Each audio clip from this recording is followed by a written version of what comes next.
I made this shit last. Burning down to the wake-up call, to the sun grows cold, to the making it down. Judgment is what defies us, so deep out just to ease your conscience. I'm clutching your bust, I fight why I can't run. Why? It's not obvious what was begun. Free blood.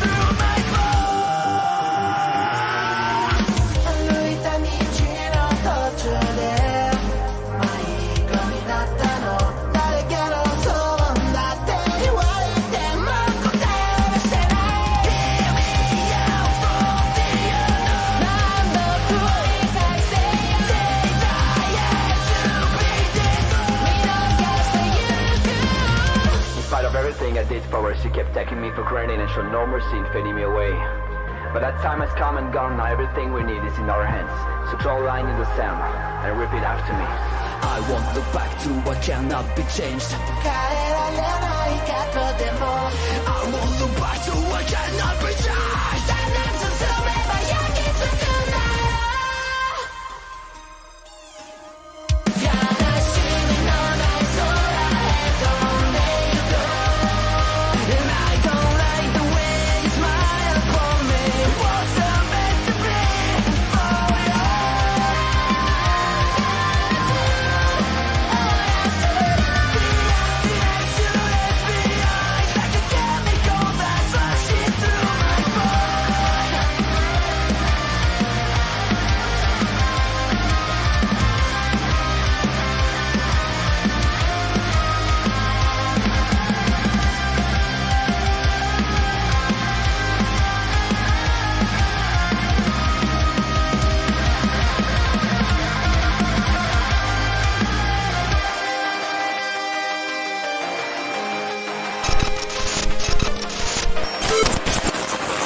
Plus 1 equals 3. Welcome to our very my man here. Oh my yeah. He is. Oh my yay. Fight Club captain in the building. Oh, no problem, man. Thanks for having me on. This is the second member of the Bomaye Fight Club joining us in back-to-back weeks. Right down below, there he is, the muscle of the group, Mr. Thomas. Manager of 5150, and we are so honored that you've decided to join us here. He is Mr. Bud Heavy. How the hell are you doing, sir? I'm living the dream, man. How about you guys? So, you mean all 360 to your face? I'll make it look pretty, but I'll spit it first. That's who I am. So.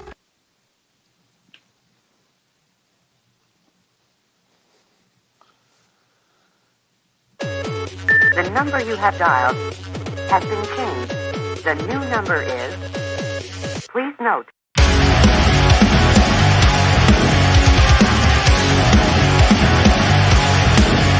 Please note.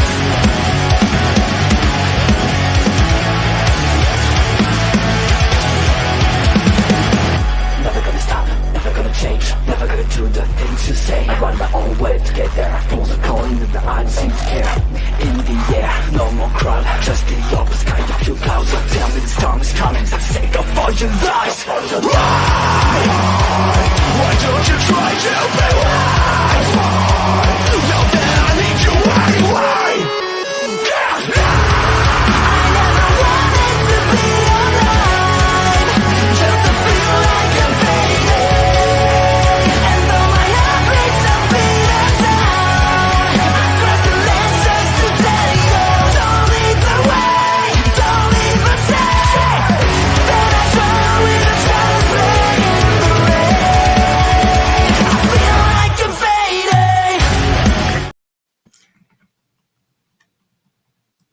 And boom, just like that, it's Thursday night. You know what that means? It's party time, people. We're the Video Pros. I'm Bobby Munson. That man beside me, he's the man with the angelic voice. Here comes, he's Papa Smoke. Papa Smokes, how you doing, sir? Ooh, that was a great introduction, Munson. Your energy is mirroring mine tonight. Yeah, we're pumped up, and good thing, because it's going to take a lot of energy to be positive about the episode of MLW Fusion that we just encountered. But before we even get there, Papa Smokes, we're going to have to give a few shout-outs. And first of all, look at this. We got a first-time chatter, BCarter_Emmett. You are awesome. Thank you for stopping by. Always happy to see new people stopping in. Thank you for taking the time. And also, we got Chris Parrish, my Brushbuster brother. How you doing, sir? Glad to have you in the chat here tonight. Join us live. And, of course, Basser69. Yeah. Konnichiwa, boys. And, as always, joining us, a wonderful dear friend of ours that's going to be joining us on February the 18th, live in Saskatoon, because Prairie Pro Wrestling presents Love is Dead, live in Saskatoon, Pop Smokes. It's going to be a great time. Auntie Wuji, we're going to be seeing you there as well, too. Hope you're doing wonderful. But yeah, exciting news just dropped today, February the 18th. That card for Prairie Pro Wrestling is coming out there, Pop Smokes.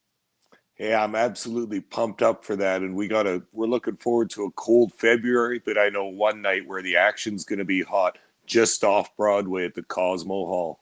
It's going to be a good old time.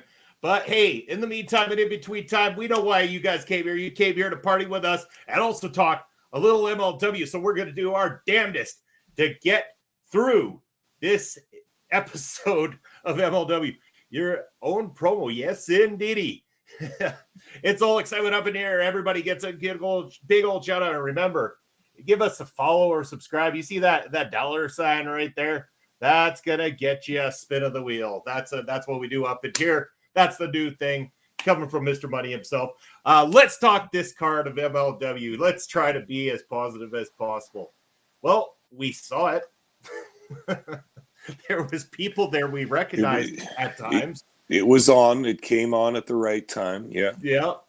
We will be playing. Okay, it's a bit of a downer when they continue to put out a card that they say is going to happen, and then for no explanation really at all, one of the matches just completely changed on an advertised card, because we're talking about a show that is pre-taped. And I know for a fact they told us we were getting the MLW Featherweight Championship match, Taya Valkyrie defending against Trish Adora. And that is not what we got. We got Trish Adora. Glad we did. But no Taya Valkyrie at all on this one, Pop Smokes. Yeah, also, I started to questioning my own sanity because I had been reading on Twitter about the match announcements and all that, and we had a Featherweight's Championship match tonight. I was looking forward to it, thinking that's probably the main event, or perhaps the Jacob Fatu match, but still, we got to see one of the talents and another talent I'd never seen before. Yeah, you bet. And speaking of talents, we got Andre, that Canada dude, joining us here tonight. Let's go, boys. Papa Smokes. Papa Smokes. We got another one there, too. Hell yeah. Bobby. Oh, we're rocking and rolling. Thanks for joining us. It's a good old time up in here. But, yeah, that opening match, we did get to see Trish Adora. And this was the first time I know I had seen her. I believe it was the same thing for you as well, too, Papa Smokes. And we also got someone else we weren't familiar with, and that's Gia Scott. And, you know, I got to say, a great debut for both these women in front of the MLW crowd. I'm not familiar with how long that they've been in the business, how much they've done around the world and stuff like that, but they looked sharp. They really stood out, the two of them. Gia, especially right off the hop, getting that big ass kick right off the, start of the matchup, really, cementing a name immediately, because again, could have just been another lost name. They seem to, have this interchangeable roster that happens all the time. And I don't know, Gia stood out right away in this one. But of course, Trish Adora would show off and shine as the match went on. But again, immediate thoughts with Gia on this one. Yeah, I liked this match. It was pretty good. It was not a blisteringly, breathtakingly awesome or fast match or anything like that, but that was quite fine.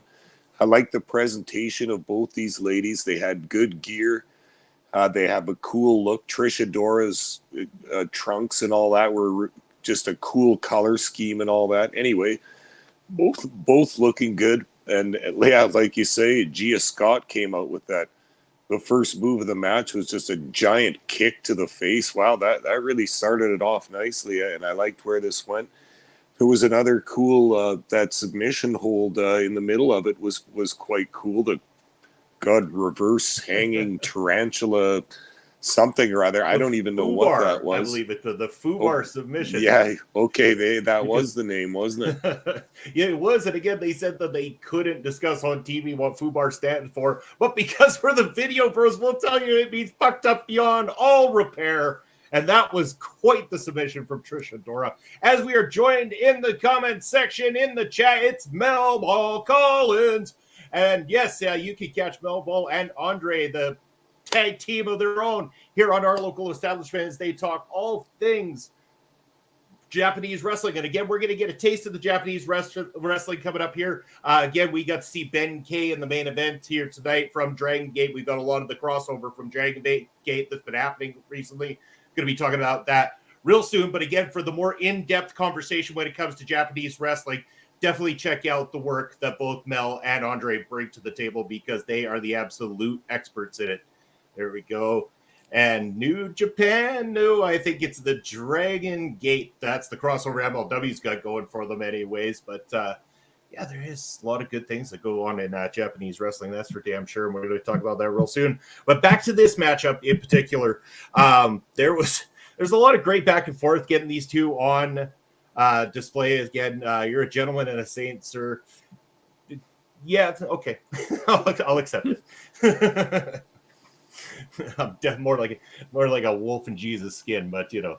Yeah, your birthday party the other night, you weren't exactly a saint, but we won't talk about that right now. Yeah, that's right. Yeah, all sorts of trouble on Saturday night, wasn't I?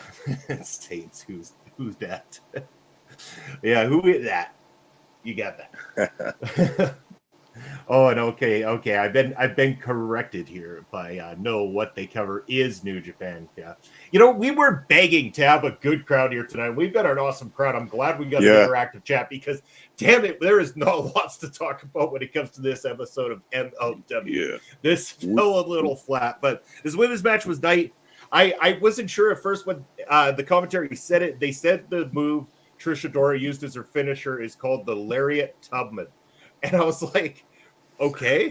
And then they actually explained there is a nice story behind it. That actually it's an homage to her mother who worked at her late mother who worked at the Harriet Tubman Center, doing all sorts of great things for people. And again, so that it's more of an homage, the name and the move to her late mother. And again, I thought that was a nice touch. Glad that once again, commentary always gives us that backstory. They tell that story, just like Rich Bocchini told us when we interviewed him, about building that story so you get to know these people. And I feel we got to get to know both Trish Adora and Gia Scott through this thing. Trish Adora making a great debut with a victory. I could see big things for her, especially if she's going to stick around for a while with MLW.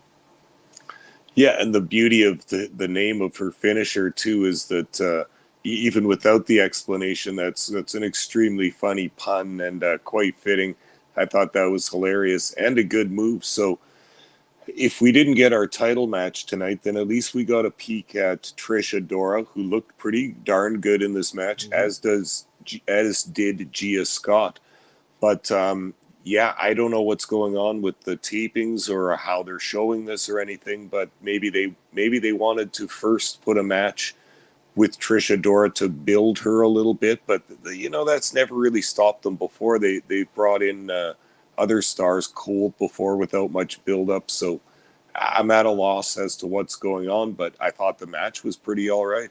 Yeah, me too. Again, I wish they would have just said this is what we were getting, because I would have been less disappointed in that aspect. If they would have said this is your match, this is going to be your opening match, fantastic, great. This was one of the stronger MLW Featherweight not championship matches, but the Featherweight division matchups that they have shown on Fusion in quite some time. This was solid. Looked like two people that had been in it for a while that could be towards the upper areas of MLW's Featherweight division. These are two that I feel could contend with Taya. Definitely. The build is there for Trish Adora, definitely. And I could see Gia getting the opportunity down the road herself too. Yeah, and I would say hold on to them if at all possible, because there's potential with both there. We know I know of Trish Adora. I haven't watched much of her stuff, but I know she's been working the indies for the last few years, so she's getting her reps in, she's getting her practice in, and now it's time to do some shows with a larger company probably than she's used to, MLW, doing TV tapings in different cities and stuff. It's all part of the education of the professional wrestler. Yeah, it really is. And again, a great display that we got to have tonight. I was glad to be able to see it. And as we give a shout out to Bam on Tap, who always comes in with those tabs there for us, keeping us in his thoughts. Fantastic, my man. Glad you're always able to stop by. So I want to say that we'd go to a backstage segment after this, but we didn't. We got another match. There was no kidding around here. I mean, this is definitely a wrestling show here tonight that we got from MLW, but what was this? This should have been the opener. I almost feel like, the ladies got the opener because it was the more interesting match and they didn't want to draw attention away right away, because I did not care for this next matchup. We got two brand new people. Let's go here for a moment. The wrestlers seem to be getting skinnier every week. Price is on the Billington weightlifting program. You need to come back each and every Thursday because it's comments like that we love here. Fantastic. I mean, it's true. We got TJ Crawford versus Alec Price in this matchup. This looked like you could see this matchup on any given low independent wrestling show around the world.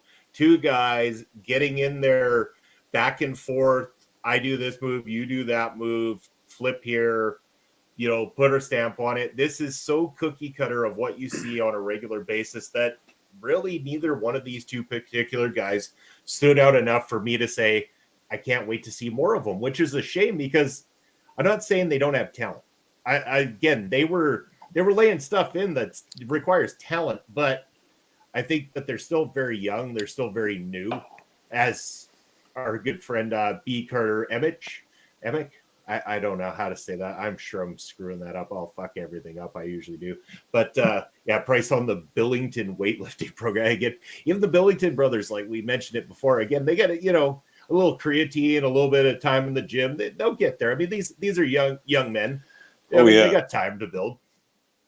Yeah, for sure. And no, I'm with you on this match. I was just completely baffled when the first guy came out. Now that TJ Crawford, to me, kind of looks like maybe he could be something. He's got a build on him. He's been lifting some weights and stuff.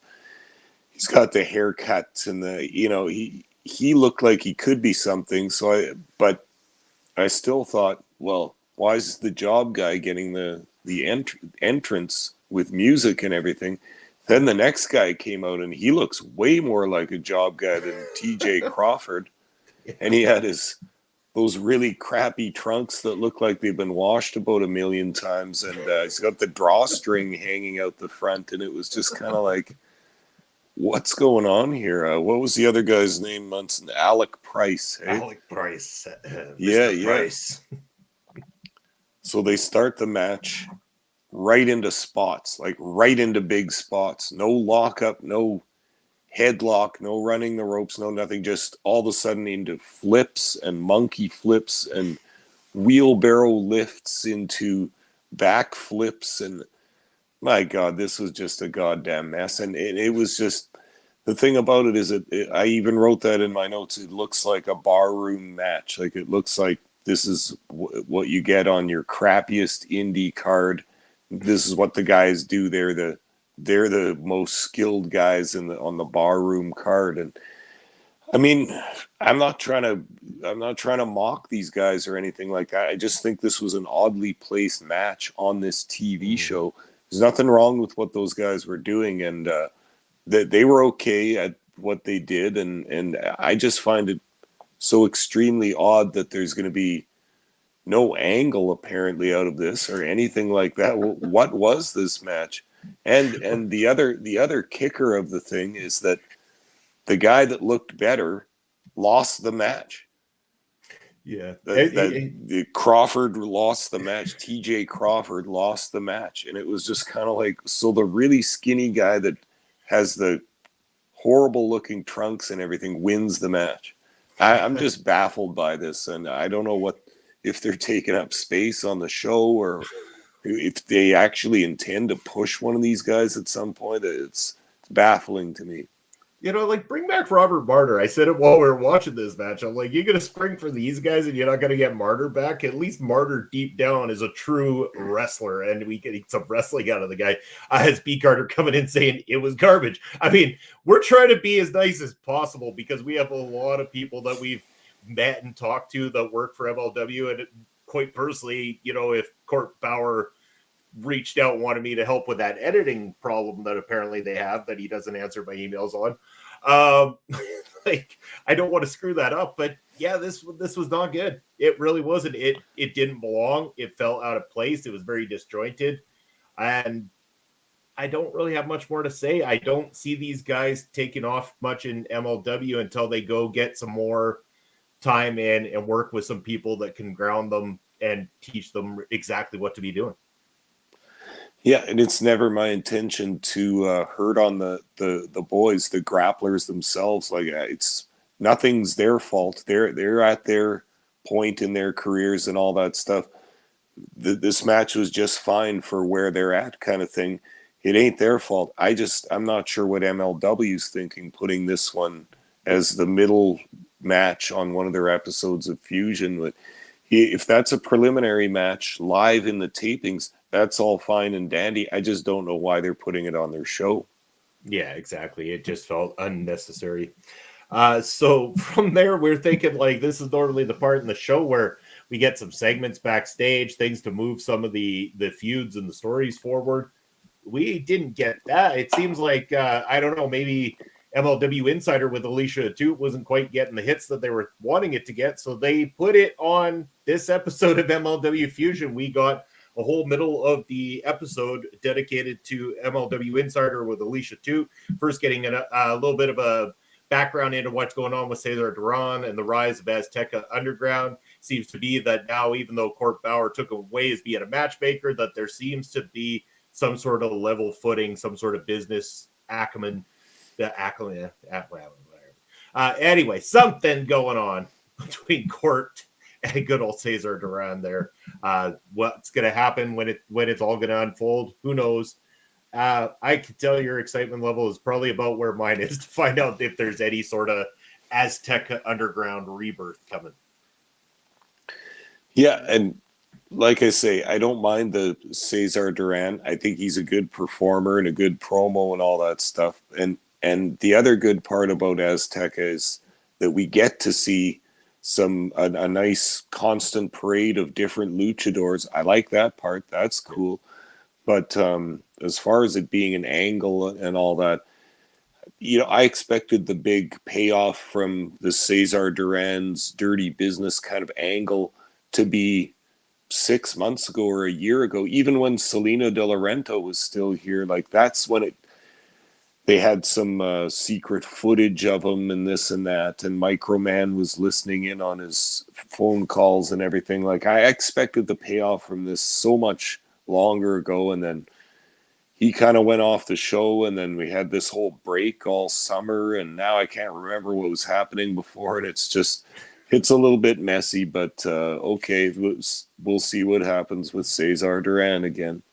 Like, again, we mentioned it last week. If he's just going to be a corner man or something like that, there's no problem there because, like you said, he's a good performer and everything. But I think they mentioned something about an actual event coming up. Yeah, they did mention this, or exactly. B. Carter, they advertised an upcoming event in Tijuana. And I believe they did even mention, Alicia mentioned that this was going to be some sort of Azteca Rising. I believe the word Azteca Rising Supercard is what the actual reference was. So I guess, again, if they a good lucha card and don't get too heavy into the storyline with the backstage segments with Cesar in his office and the stuff that was going on in the previous season, I mean, like you said, all for it. I mean, they had some great people out there. Again, Octagon Jr. Where the fuck is Octagon Jr.? Bring Octagon Jr. back, Court Bauer. That was one of the luchadors I personally like the best. It's hard for me to tell them all apart sometimes, but especially while wearing masks. But Octagon Jr., and then we've got Lindsay Dorado and a whole bunch of good talents that have come through here, and it's just fun. It's a constant parade of different talent, and I'm all down for it.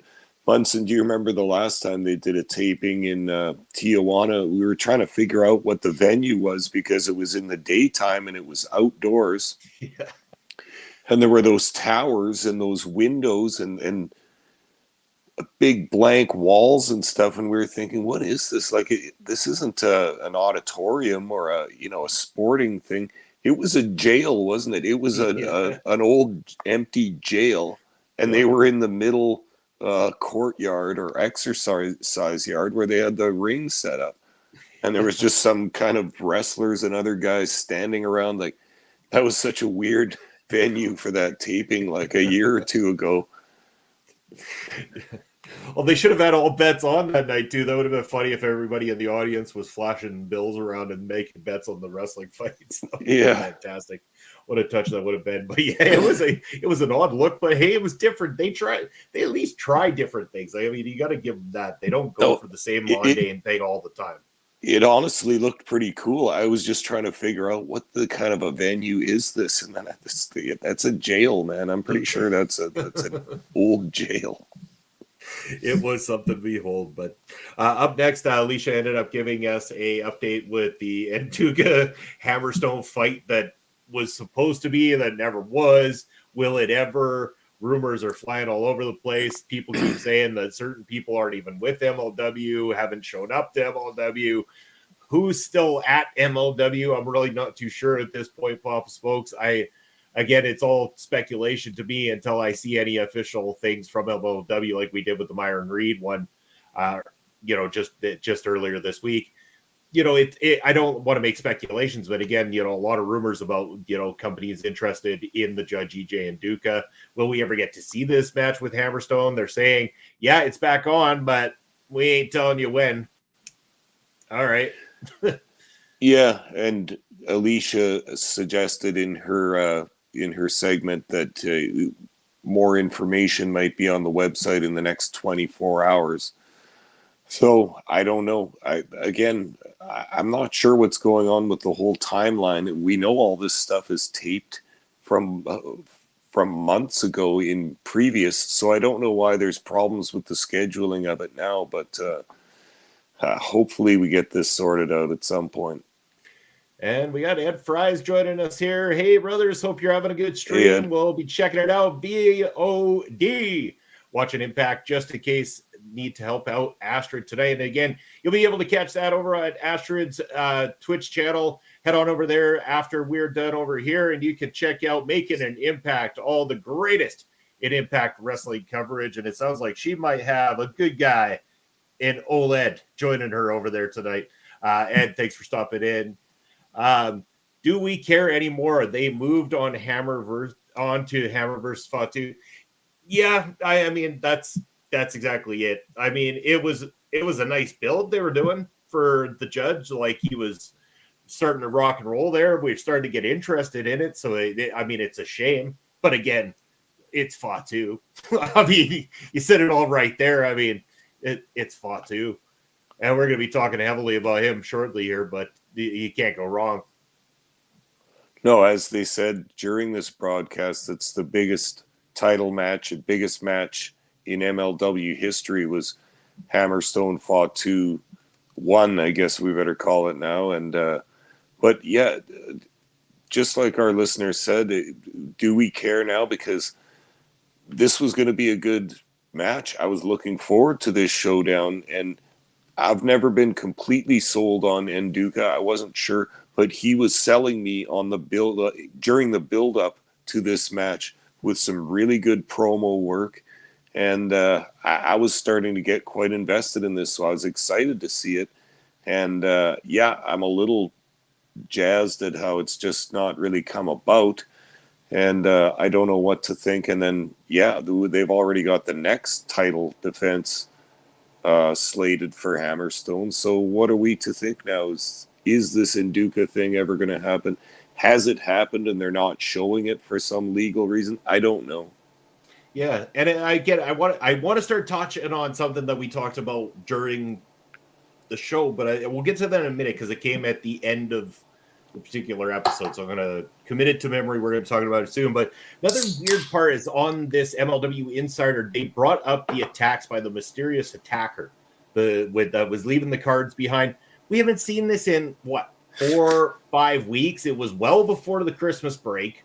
Definitely that the last attack happened. They've made no mention of it since, hardly.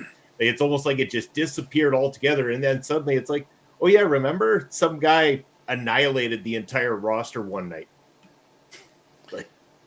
Yeah, there's more mysteries. Again, as we know from working with a wrestling company, booking's difficult. There's lots of challenges. It's not just writing the stuff. It's like everyone has to be on board. Everyone has to show up for it. Everyone has to do their part as well. So it's an imperfect science at the best of times.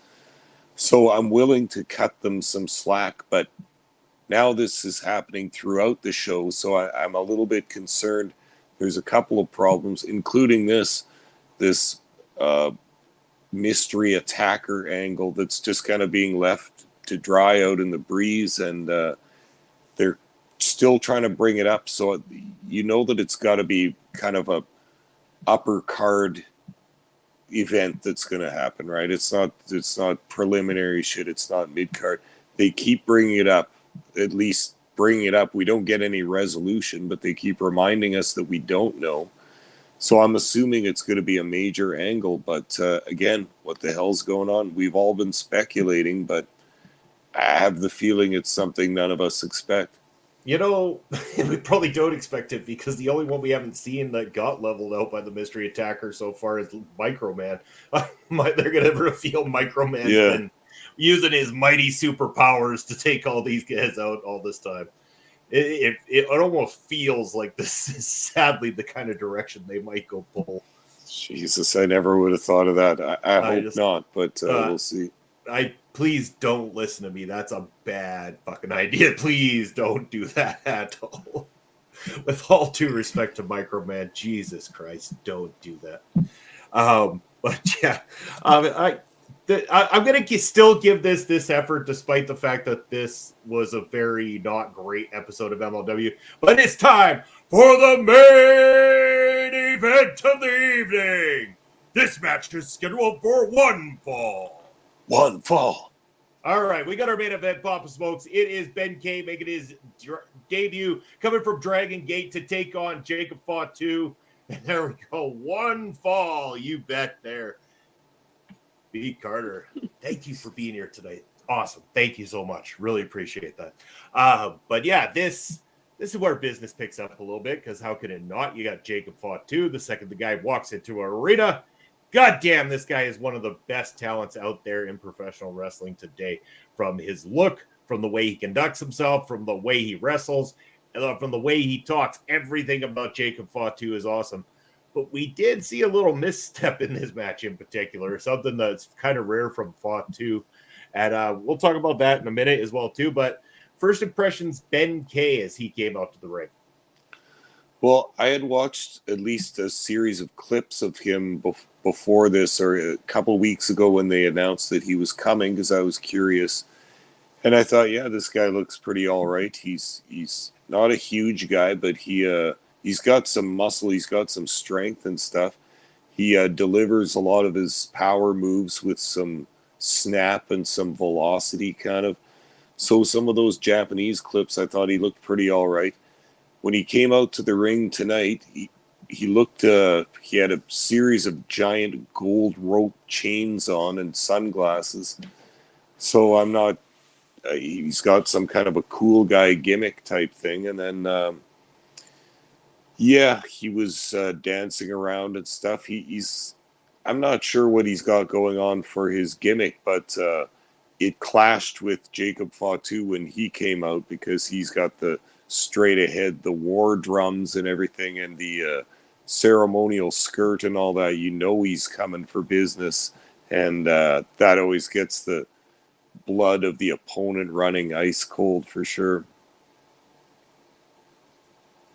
Yeah, it sure does. And again, he had cool new pants on tonight. Those snazzy purple pieces that he had going throughout it. Man, that's set out like a sore thumb. Jacob Fatu looking like $1 million out there.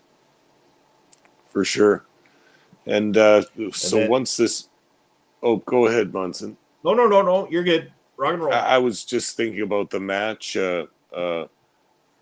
Ben K was still trying to do some power stuff even against Fatu and doing a decent job of that. I would say that was probably the best part of his match.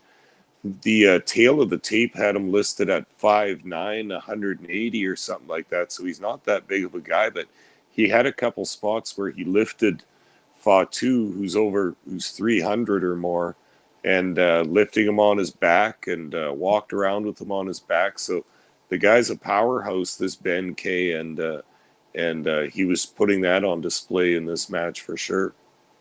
Yeah, I mean, I was definitely impressed, and I've been impressed pretty much overall with everybody that's come over from Dragon Gate so far. This has been quite a nice combination that Court is linked up with.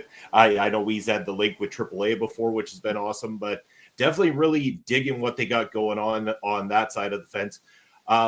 Yeah, I like Ben K. I think the Ben K did a nice job in this matchup. He's a tough guy. He stands in there. He gave Fatu one hell of a fight. A lot of back and forth in this thing.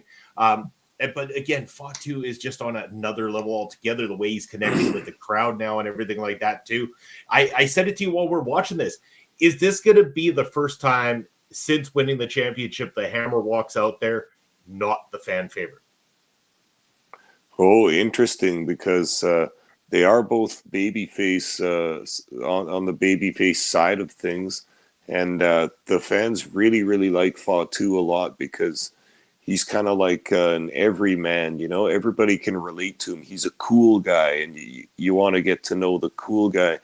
Hammerstone's more of a as they say, the white meat babyface, where he's like a patriot and he's eats his vitamins and says his prayers and all that kind of stuff. So they're two different types of baby face.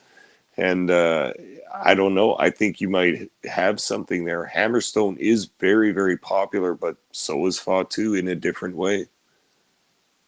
Yeah, it's going to be great when that one goes down. And I also mentioned, because we're just going to get to the meat of the matter, Fatu ends up picking up a nice victory afterwards, pays tribute to Ben K, says he's one of the toughest sons of bitches he ever stepped in the ring with. So they gave, a nice little applause there and everything like that. Then from there, he's saying that him and the Samoan SWAT team are coming for all the gold. And that's when he looks at Hammer and saying, February 4th, I'm coming for you. Does it feel like they fast forwarded a bit of Fusion here? Like, it almost seems like there was some matches announced that haven't shown along this season so far. And it almost seems like maybe Court Bauer's trying to catch up to real time, as in, is there possibly something else in place? Could they be going to a more non-taped format down the road? Is there something that's going to align? I don't know. I'm really confused because it really seems something's a little disjointed as of late. Well, I like your theory, Munson. That's a good one. I hadn't thought about it that way, because there are always problems of continuity that you and I have noticed watching these things. Stuff is taped as far as 3 months before. So we're trying not to hear what's happening on the internet because we don't want to get it spoiled when we watch it, and we want to have legitimate reactions to it when we do our reviews and stuff. And it's difficult in that way. And I think that if he is trying to fast forward things and bring it up to date, there undoubtedly will be a couple of problems of continuity. That's just the way it's going to go. Yeah, and B. Carter, Fatu has been handing out respect to the crowd and other wrestlers. He isn't seeming to be playing the heel, which is setting up an odd match with Hammer. And yeah, that's the thing, because he's connecting in doing so. It's not like this is something where those fans, like when he said about how he was going to stomp all over Hammerstone and get that championship match or championship back, and he said, and if you're with me, Fa, and the crowd started going too. So this crowd is firmly on board with Fatu getting the victory over Alexander Hammerstone and taking that championship away from him. So, like B. Carter is saying, it does set up a very odd dynamic where your clean-cut babyface, who's been running amok over all the heels in his past so far, is now going to collide with a guy who isn't exactly a clean-cut babyface. We can't say that Fatu is your standard clean-cut guy in the gym babyface. This is kind of the anti-hero type of babyface that came along more, not modernly, but definitely a lot later in the times of pro wrestling. For sure. And sometimes the babyface or heel thing is just determined by who your feud is against also, right? Like there have been a lot of heels in the past that never changed anything about how they wrestled. It was just how they were booked in their opponents and how the fans would cheer them to beat up heels kind of thing. That's almost what's going on with Fatu as well. And they've let us in a little bit, like since the ending of the Contra unit angle, they've had Fatu shown as more of a human or more of a dude. You get to see him outside of the ring with a couple of those personality profiles, and then him hanging out with the Samoan SWAT team and stuff. You get to see him as a guy, and you realize he's funny, he's a hustler, he's a cool guy, he's a streets guy and all that. He's smoking some weed all the time and everything. He's someone that we all know and someone that we all like, and that's that's what bonds fans with wrestlers sometimes. Just the same thing as Dusty Rhodes as a babyface. He was the working man's hero. He looked like a tow truck driver that was playing softball on the weekends. It's a guy you can relate to. It's a guy you already know and you already like. Exactly. Well, that pretty much does it for the entire episode of MLW Fusion anyway. I mean, it was something, but again, like they've been announcing matchups every week, and we didn't get that. I didn't see any announcement. Again, B. Carter, you obviously watched right along, so please correct me if I'm wrong. Any announcements as to what's going to be on Fusion next week, or are we in the dark on that one as of right now? I guess we'll see. Again, we'll have to do some digging into it, Pops, folks, to see what we got teed up for next week here on the show. But in the meantime and in between time, as one of the greatest commentators ever coined, Papa Smokes, where can the lovely people find you in the upcoming weeks? All right, everybody. I'm on Elon Musk's free speech wonderland and theme park known as Twitter. I'm at smokes_papa. And on Twitch, I'm at papa_smokes_. That's hard doing that every week. So many underscores. Yeah, we are the Video Bros. You can catch us Saturday afternoons on Prairie Pro Wrestling right on YouTube. We have a new match coming out each and every week. You can catch me Sundays with Chris Parrish. I'm busting out my brunch buster brother as we wrap up the week in professional wrestling. Wednesdays with Beats and Beatdowns. So I myself, Carl Carafel, talking about the influence of wrestling and music on each other. But yeah, we got all that going on. And again, a new episode of Fusion coming up next week. Thank you very much to everybody who joined in on the show. B. Carter for being here and talking throughout.